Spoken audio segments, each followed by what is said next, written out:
Vida Saudável, com o Dr. Renato Acioli. Doutor Renato, o senhor quer comentar mesmo essa declaração infeliz desse ministro das Finanças do Japão? Pois é, Silvana, realmente ele deu essa declaração, eu até procurei ler a notícia, e vamos ser assim, bem duro, dizendo assim, se você for pensar do ponto de vista lógico, claro, né? Então, se você começa a apressar a morte dos idosos, né? Pegar quem está no hospital também e apressar, claro que a Previdência Social ia ficar com um caixa enorme. Só que isso é a maneira, vamos dizer assim, mais...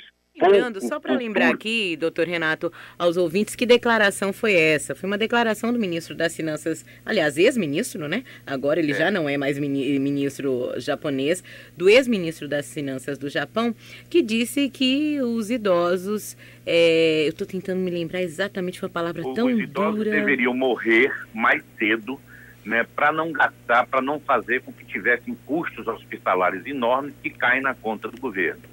Então, essa seria a maneira de, por exemplo, um idoso entubado ou idoso numa doença terminal, que essas pessoas não se deveriam investir em nada, deveria ser deixada morrer, e isso se reduziria o custo. É um tremendo de um absurdo humano, né? E ele é um homem de 72 anos.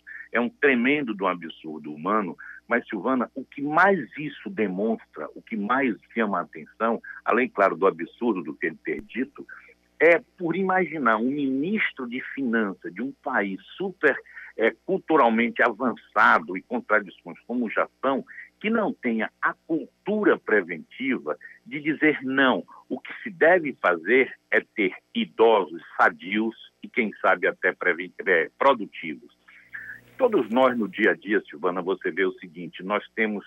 Todas as famílias, muitas vezes, convivem com pessoas. Um exemplo nosso aqui, Dona Canô, né? Viveu 105 anos, custou baratinho nos últimos 20 anos dela, foi uma figura maravilhosa e que ensinou muita gente e passou muita coisa boa para muita gente. Então, agora, você veja, tem pessoas com 60 anos de idade que têm um acidente vascular cerebral e vão para a cama, e que custam realmente muito caro, tanto do ponto de vista financeiro, como custa muito caro do ponto de vista humano.